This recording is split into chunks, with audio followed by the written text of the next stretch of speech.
Good evening and welcome. My name is Alex Eisenberg, and I work at the Live Art Development Agency with my colleagues Lois, CJ, Amy, and Katy, and Megan, who's not here with us tonight. And I'd like to welcome you to this LADA Screens event where we're screening 3 gorgeous films by Adrian Howells. And it's a special event tonight because we're also launching a book, which you're going to hear lots more about. Before we get on to that, I just wanted to give you a little brief intro into the Live Art Development Agency for those of you that don't know anything about it. So we think about LADA as a centre for live art. We're a knowledge centre, thinking about live art, thinking about performance. We're a production centre for programmes and publications. We're a research centre setting artists and ideas in motion behind those doors of the study room with over 6,000 items for research purposes that artists and students and lots of other people use all the time. Finally, we're also an online centre for digital dissemination and representation of materials all to do with live art and performance. As part of that, we've developed a series of online channels called Live Online, which are around 10 curated channels of short videos and films, which we have selected from the study room or have been generated from our programs or initiatives.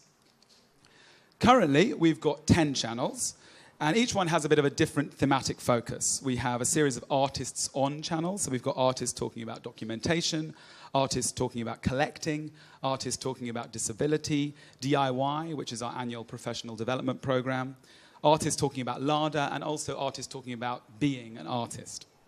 We've also got the LADA Presents channel, which features videos from our projects and events. There's lots of stuff up there from recent events. And then finally, we have LADA Screens. And LADA Screens operates a little bit differently to all of the other channels in as much as it's more of a platform. It's a platform which happens more or less every month, and it's to show a video or sometimes more archival film by artists who are working in live art and performance. And the way we've decided to do it is we screen each video online for just 2 weeks. So there's a limited period to be able to watch it, and that way we're able to kind of gather some attention around it, and it's sort of a little bit like a cinema screening. It has a sort of more of a status of an event. Each film is punctuated with a live event. It gives us a chance to come together, and it gives us a chance for people to share various conversation, various performances, all sorts of different things in the events that we do that punctuate each film. So I'm now going to hand over to Dominic and Dee, who are going to present the rest of the evening. And please give them a warm round of applause. Thank you.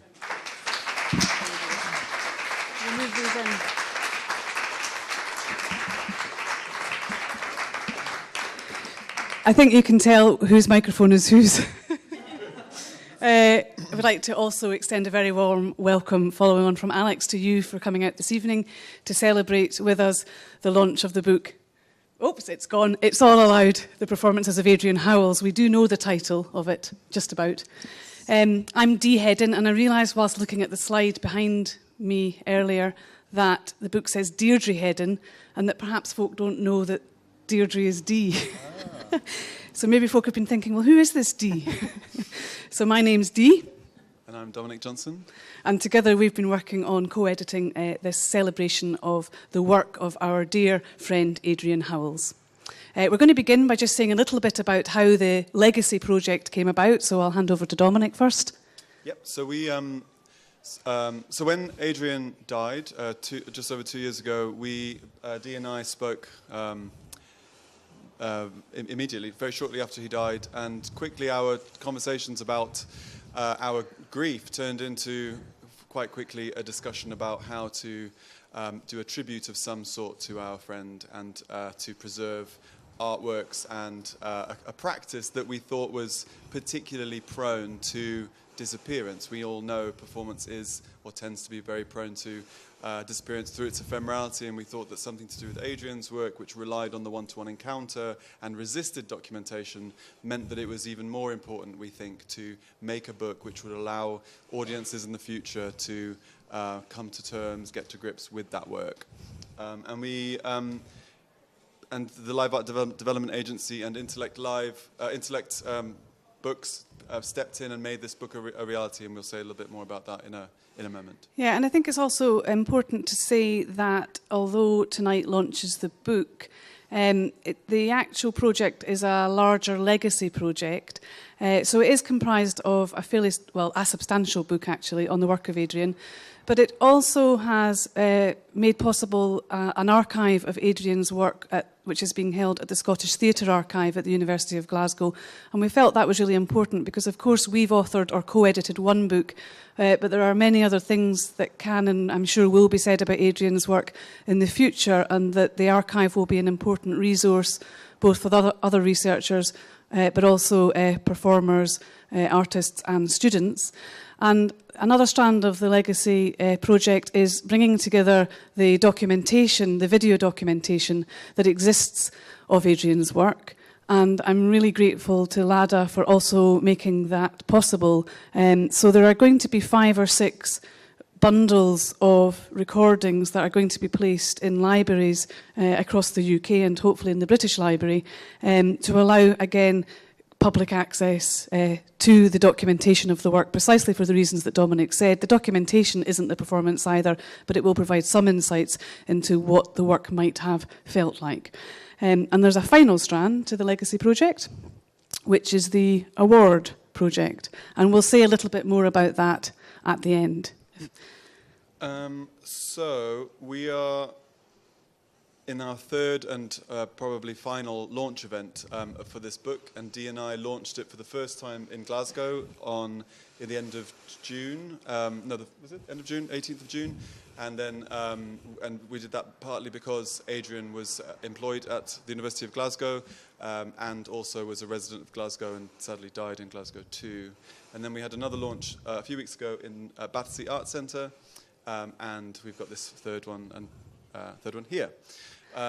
So at the other launches, we sort of initiated what's become a bit of a ritual. I'm not sure what that says about us, Dominic. I think this might be the last time that we get to wear, or you get to wear, the present that I so kindly gave you for the first launch, and it feels fitting that we resurrect that at this final launch. So I hope you remembered to bring it with you. I did. So as many of you will know, if you knew Adrian's work, he was a particular fan of the tabard. And Dee kindly bought a rather Oh, you haven't seen it until it's on him. So I've worn this at the other launches, and I'm getting quite... So we thought we'd wear them again today. And did you bring yours? I did actually. And sadly, I think I'd like to think that mine suits me more than it suits Dominic, but I think you'll agree it's not true. But anyway, let me put it on. You will look out for the tabards in the slides that follow this evening. I don't know why Adrian didn't get one like this. I think he maybe didn't know they existed. Maybe they didn't exist, but anyone who knows Adrian would know that he would have loved this leopard tabard. So there we go. There we are. And it's got a very handy toolkit for the stage managers in the audience. Or tools of some sort. Exactly. So we have just a few more comments to go through, and very importantly, the thank yous. Yeah. So I want to thank lots of people, but particularly Creative Scotland, the University of Glasgow, National Theatre of Scotland and Battersea Arts Centre for the funding that they contributed to the Legacy project for Adrian Howells, and also to some individuals, particularly Jackie Wiley, Shelley Hastings, Adrian's family and friends, and the fantastic designer of the book, David Keynes, who's here this evening somewhere. Where is he? Where is he? He's not outside with his pint, is he? He has actually come in with his pint. David, thank you. And of course, we want to profoundly thank the Live Art Development Agency. Lois and CJ and Katy, and before he left, Aaron, were all really important supporters of our book. And it's it's a platitude to say it, but it would not have happened without their shepherding and enthusiasm and support. So we're absolutely indebted to them for it. And to Alex. And to Alex, who's also helped, and specifically with the screenings and the digitization and the archiving of all the work. And specifically, so Lois and CJ and I co-edit a series called Intellect Live, and so Lois and CJ found a way to make this book fit because that series is actually a collaboration between a living artist and an editor, and so we tried to figure out a way for this to make sense, which was to think of us having different but substantial relationships with Adrian, trying to honour that friendship and work with the sort of the living archive that he left behind, including through his friends and collaborators and so on. So, but we were very grateful to Lois and CJ for making that happen. And I think also for being sensitive to the vision that a book for Adrian Howells couldn't just be any sort of book. It had to be a book that spoke of and to and about him in the style and manner that he would have wanted. So again, I think that's a very special gift, actually, that LADA has given both to Dominic and I, but also to Adrian and Adrian's memory. So again, thank you.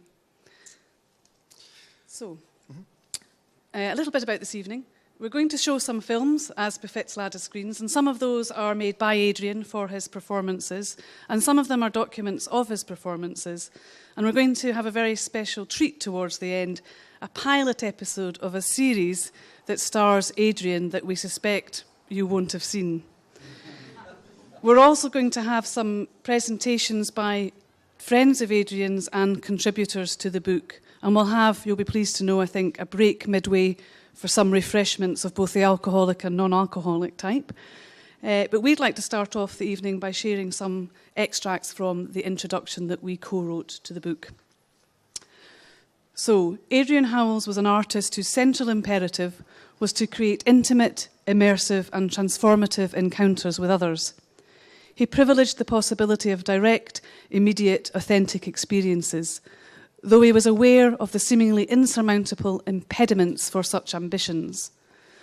To undertake a performance with Adrian as an audience participant, his preferred term, was to be inducted into an experiment regarding the nature of the encounter. Whether spooning an audience participant on a bed, or bathing, feeding or holding one, washing one's hair or feet, Adrian's encounters were rigorously planned and simultaneously, forcefully, open to negotiation, challenge and change. Frequently choosing to distill the experience of performance to a one-to-one encounter or other pressingly responsive forms, Adrian would devise performance situations of accelerated friendship that were often powerfully affecting and responsive to contemporary conditions of living. Adrian's one-to-one performances were directed towards the singular experiences of others.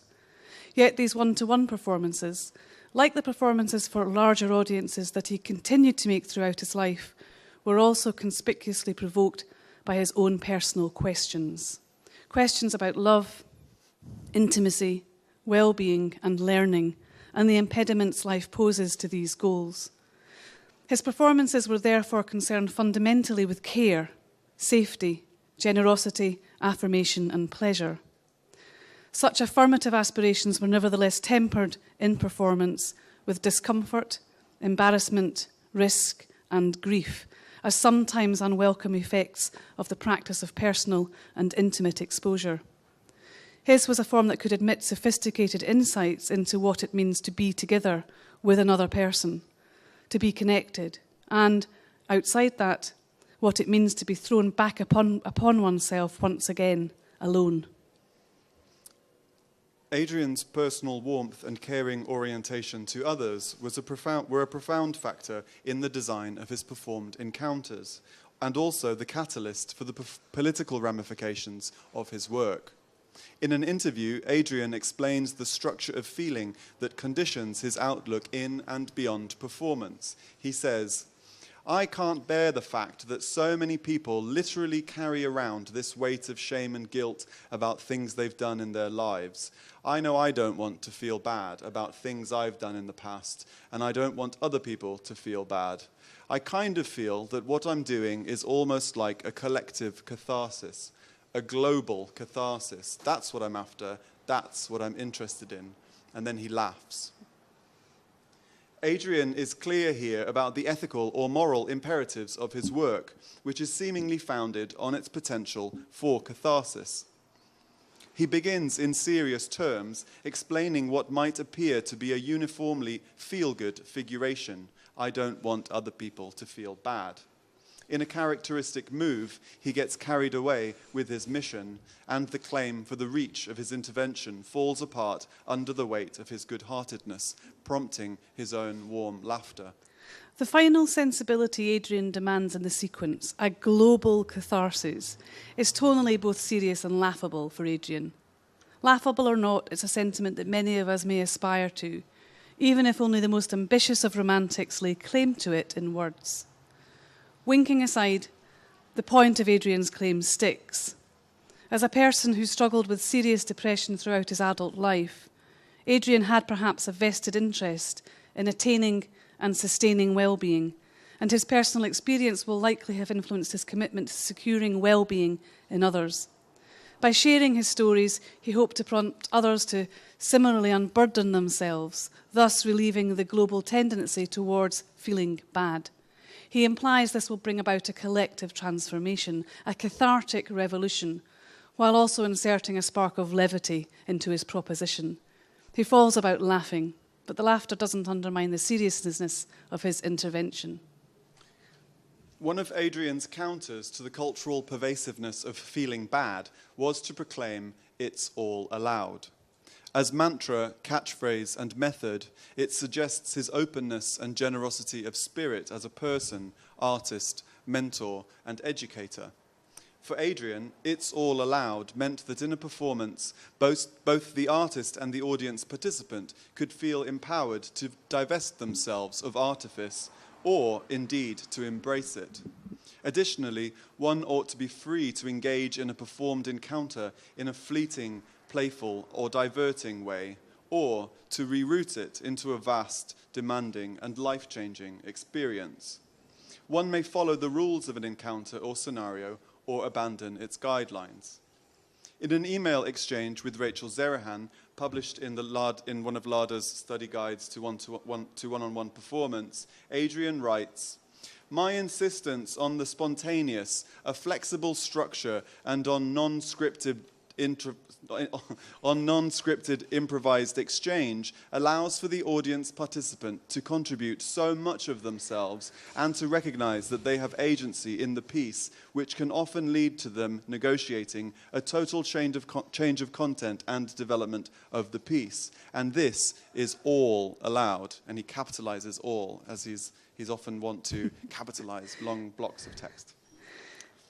Just for a small interlude as a comment to Dominic, it's absolutely roasting in these things, isn't it? Oh my God, these man-made materials are killing me. Yeah, acrylic. Oh, right, so I think I'm beginning to sweat profusely, but never mind. Take them off at the end of this. No, we can never take them off. Improvisation over, back to the script. So, he said it was all allowed, but in fact it wasn't all allowed. As various contributions to the publication show, Adrian was very particular, indeed meticulous, about the details of his practice. His production agreements are filled with fine detail. For foot washing for the soul, he requires a chair which, quote, "should be comfortable, but not squishy, and allows people to sit upright.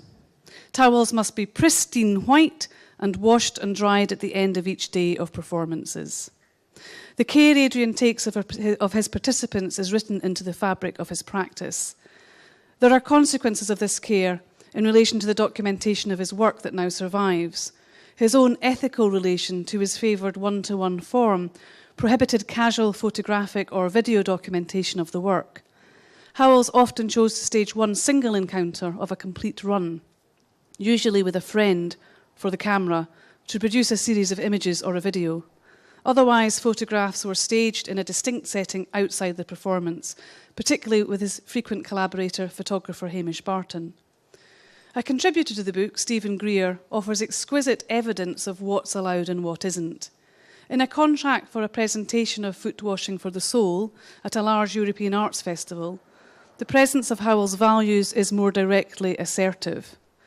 After describing at length the standard artiste protocols, quote, "not to transmit or allow the transmission or reproduction by cinematic video, television, wireless recording apparatus, or any other means of any part of the production," end quote, the agreement invites the artist to give permission for unrestricted use of photographic, audio, and video recording of the production for publicity purposes during the festival. Howells' handwritten, all capitals, amendment, grants consent of sorts, albeit with clear admonishments. I quote in capitals, on the proviso that the audience participant is a specially selected and briefed volunteer, preferably from the festival staff team, that is happy and comfortable with this private, confidential and intimate experience being publicised and mass-consumed in this manner. Exclamation mark. It should not be a paying member of the general public who is approached to do this. Exclamation mark. On the 15th or 16th of March 2014, Adrian took his own life. As shock and grief gave way to more studied reflections on what we had lost, and public tributes and remembrances flooded forth from friends and admirers, we acted upon the urgent reality of a body of work, or a corpus, something sounding so sudden, final, and devastatingly complete. We needed to gather and pay testimony to Adrian's work. The emotional burden of this legacy project has been heavy. Sitting with Adrian's works, his photographs, recordings, and writings, and with our contributors' thoughtful reflections, has extended for us the work of mourning, and this has sometimes been difficult and at other times bittersweet. In the archive, we were still overcome with sympathetic laughter and comic identification with our lost friend. For example, when finding laminated cutouts of the faces of his inspirational figures, Jesus Christ, Lily Savage, Pam St. Clement, Gary Glitter, Lassie. And we also found matching hats and beards, each designed to fit the heads and chins of his sometimes surprising, sometimes dubious icons. The archive represents then both the deadly seriousness of Adrian's creative life and the famous, lovable silliness that often accompanied his endeavours. While no one can possibly fill the gaps left by Adrian Howells, our aim has been that his many sides come through. His spirituality, his humanity, his campness, his sadness, his generosity, his vulnerability, his queerness, his rigour, his determination, but mostly his joy and humour. And tonight, I think we're going to get a good flavour of that. Thank you. Thank you. Hi everyone. I feel very honoured to be asked to speak here tonight at this event and to talk about my relationship with Adrian, both as a student and as an artist. We first met properly around 7 years ago when I was starting my 4th year at Glasgow University. He was doing his fellowship there, and part of this was to work with the students in developing their thoughts, ideas and their practice as artists, which of course he did with tremendous care, thought and generosity. During this year I created my first ever solo performance, and through Adrian's guidance and indeed his work, I was influenced greatly. And my practice now, as then, is still mostly autobiographical in nature and rooted in honesty and intimacy. It was seeing his work and hearing his thinking that gave me the permission that I needed to be able to say and do what I do. Often when I make work, I reach a point where I think, why am I doing this? Who cares about me, my life, my experiences? This is all shit. And often at this point, I'll think about Adrian and his work and how it touched me then, and still, all these years later after seeing it, it still resonates with me. I particularly remember a show he did called An Audience with Adrienne. It was, you come in, it was for about 8 or 9 people, and it was set up like a living room, and behind him he had a menu, and the audience get to choose with a phrase, got to choose the phrase, and then he would tell you a story from that menu. The one I chose was a video, and in it started with his mum and dad, I think, at a table in a sort of nice dining room, reading the paper and having their breakfast. And then the music would start, and then through the French windows came in Adrienne with like the full fur coat and the earrings and the lipstick. And he started lip syncing to When Will I See You Again? So it was like, ah, ah, when will I see you again? And he continues to do this while they're just there reading the paper and eating their breakfast. And I remember that because his life spoke to me and I guess was about me. It was a humanist video, but it was also jarring and exposing. I thought of these worlds that I lived in with my family and then with my actual life, and how they often seemed so far away from each other. And I felt so different to their normality. But he made me think about these things, how these things can and do sit together, and what is normal anyway.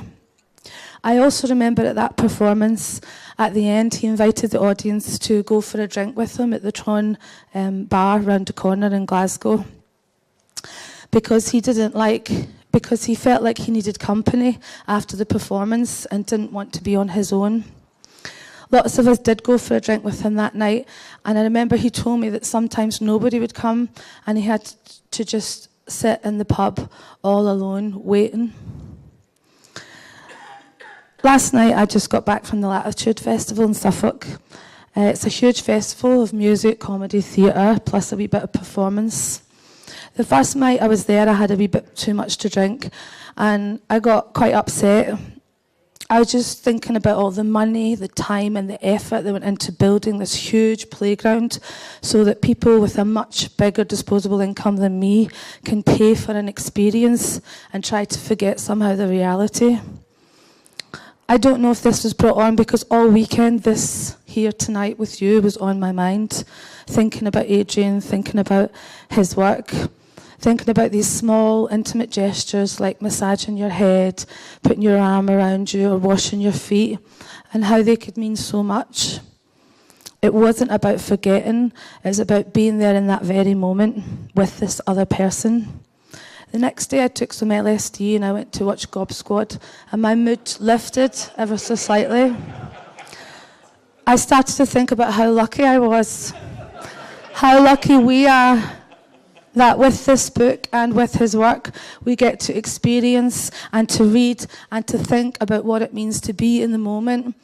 And I was reminded of how his research is so needed and so important as we try to fill our lives with more and more stuff, desperate to feel something, when really all we need is probably just a minute to stop and think about right now. For the next wee bit, I would like if you could just hold the hand of one person next to you. Thank you. Adrian once helped me a very great deal. There was a point in my life where I was very low.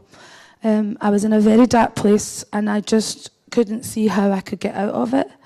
I didn't see how I could get better or how it would change. And he told me that I was strong, and he told me that it wouldn't last forever. And this gave me such great solace, and he was right.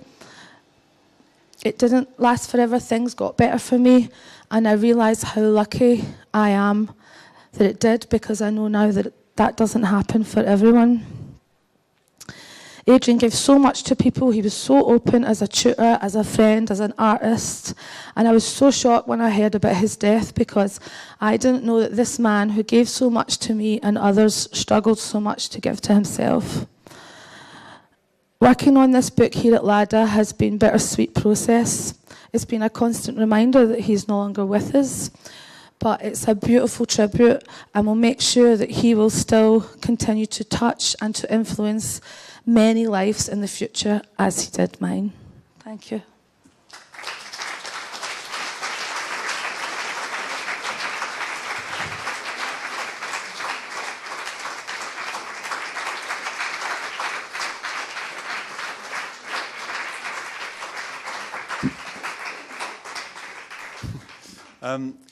Thank you, Katy. That was fantastic.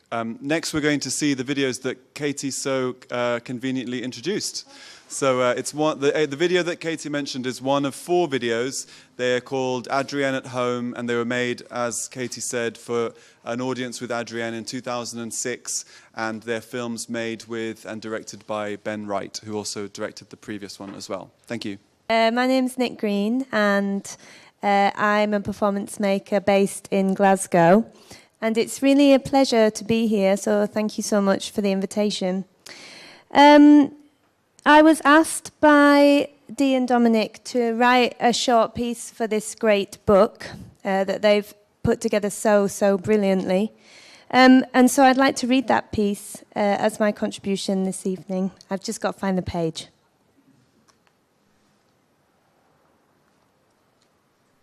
Okay, it's called, I've never read this out loud, so I'm sort of interested to see what happens. Yeah, it's called Legacies of Darkness and Light. I am writing this from Kanazawa. Knowing that Adrian also visited Japan, in my mind's eye, I keep imagining him. I picture him throwing himself into every opportunity without a hint of British embarrassment or disbelief. I wonder when he would have cried because something was just too beautiful. And I imagine moments when he might have veered into a knowing inappropriateness, causing a room of strangers to explode into fits of giggles. I imagine he loved the ceremoniousness of this place, the washing of the hands and mouth before entering a temple, the humility of the mutual bow, the naked communal bathing, the delicacy of the incense and tea ceremonies. It strikes me that I am reminded of Adrian far more in spaces of civic or spiritual ritual than in any theatre. Experiencing the customs and practices here prompts me to consider the ideas Adrian was committed to, seeing beauty in simple intimacies, having the sensitivity to devise ways in which people could feel accepted in a ritualized space. All this must surely have required an enduring belief in the best aspects of humankind. I am sure this is part of what drove Adrian to make the work that he did. As I reflect on Adrian from across the world, I dwell on the dynamic interplay of light and shadow that he knew so well. Unlike the Western philosophy of seeing shadows as a metaphor for the illusory and unsavory aspects of life, which must be eradicated to illuminate truth and goodness, I wonder if Adrian's attitude was more akin to what I have read about the Japanese philosophical perspective. Perhaps by considering the darkness as evidence of light, we might see the shadow as verification and confirmation of the radiance itself. In this spirit, I commit to celebrating all of the shades of Adrian Howells. After all, it is all allowed. I first met Adrian in 2001 as a student on the Contemporary Performance Practice course at the Royal Conservatoire of Scotland. I remember him directing me and my peers in an exercise that involved delivering the filthiest, most outrageous swearing at maximum volume between stints of exhausting durational running. He told us to let it all out. Over the years, Adrian became an unofficial mentor, advising me on everything from my love life to my performance work. A colleague in a community of practice, and of course, a dear friend.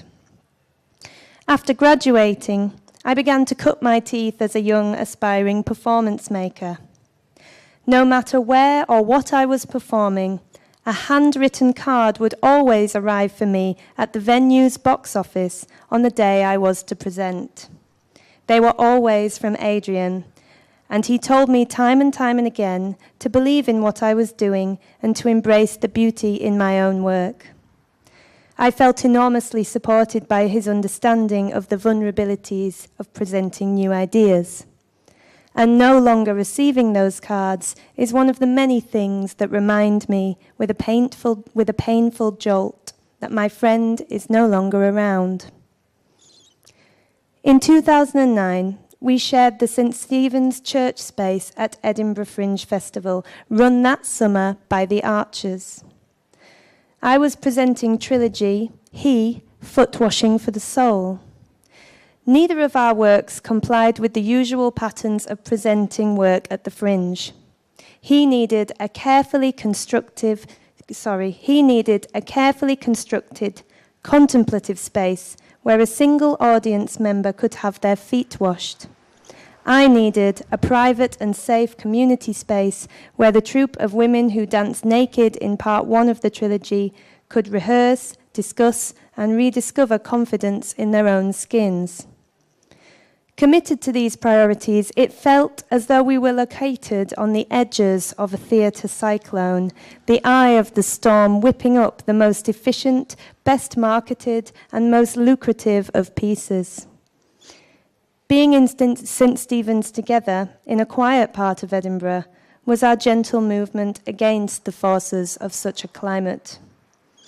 I remember that time as an exercise and an experiment in care, where the people participating in our artwork were always and uncompromisingly at the very centre of our processes.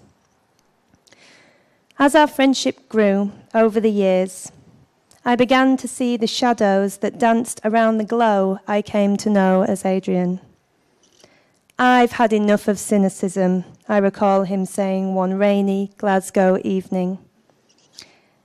Adrian's sensitivity allowed for accuracy, care, and generosity in his arts practice, but it also left him vulnerable to every bad review, every unsympathetic audience, and every instance of inappropriate support from venues and producing organisations. Negative experiences would send him spiralling downward, as he used to put it.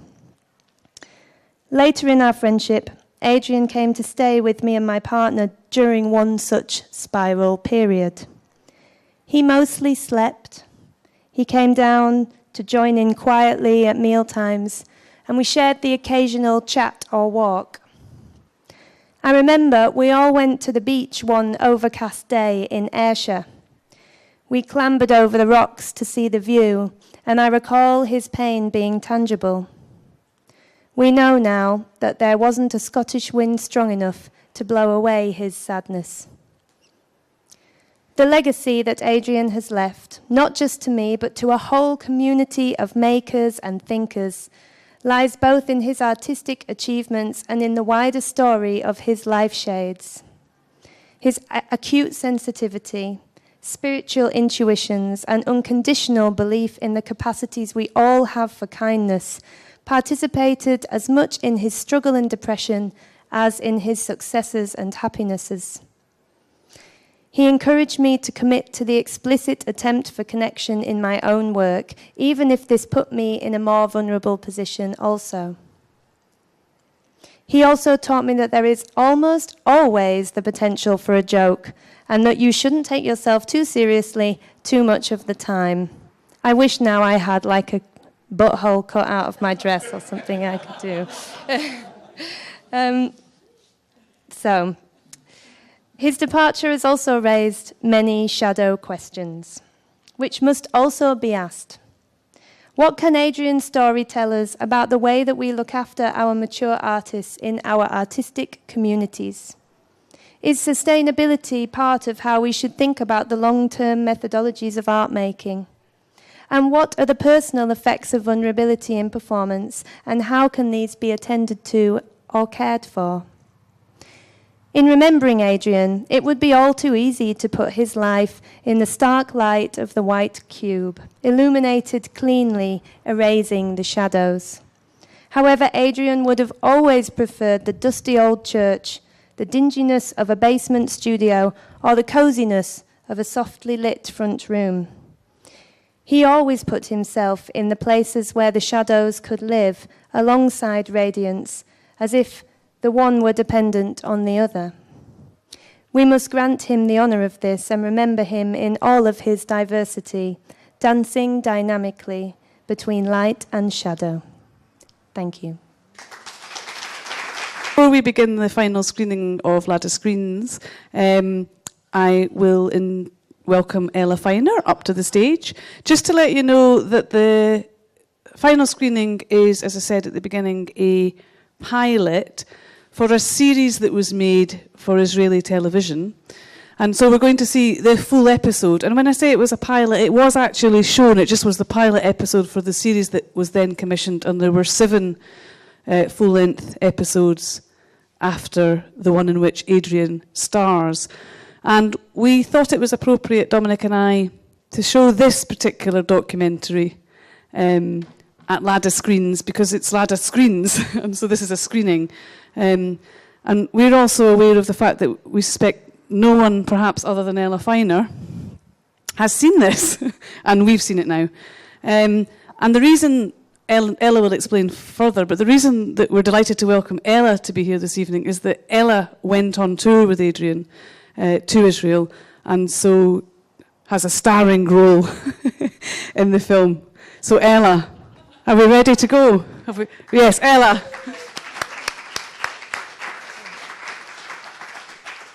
Well, thank you so much to Dee and Dominic for asking me, and thank you so much to Nic and Katy for those amazing words. And I was thinking when you were speaking, this is, I can't believe this documentary is coming, because it's so much shows all those sides of Adrian. And I met Adrian, like Nic and Katy did, as a student of his, and actually was lucky enough to enter a classroom where he was engaging in this very workshop that Nic explained, which was screaming at the walls and running up and down, and to actually Mary J. Blige's No More Drama. And I thought, this person is absolutely amazing, but there is no way I can scream at a wall and run up and down. And a bit like the kind of baby version of Adrian who could just shuffle along on their bum, I just kind of went to Adrian and said, I'm so sorry, I really don't think I can do this exercise, screaming at the wall. And he said, that's fine, that's fine, it's okay. And I said, well, I just feel a bit uncomfortable doing it. And he said, well, uncomfortable's good. Come and see me in my show next week. And it turned out it was the Great Depression. And so I went to see Adrian after knowing him for a week as a student, seeing the Great Depression. And from there on, went to see his work, always felt quite uncomfortable with it, but always felt comfortable because it was him. And an amazing person. Anyway, then in 2007, this film, in 2007, 2000? Wow.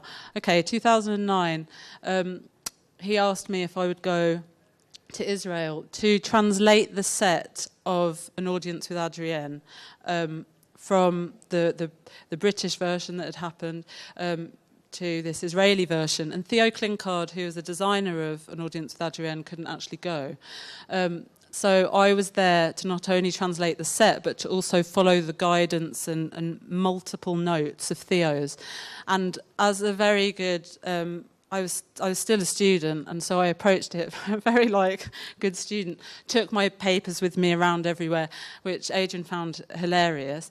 And I think, and I really think that he wanted. I don't think I was necessarily, I've said this before, and it's really not to kind of do myself down.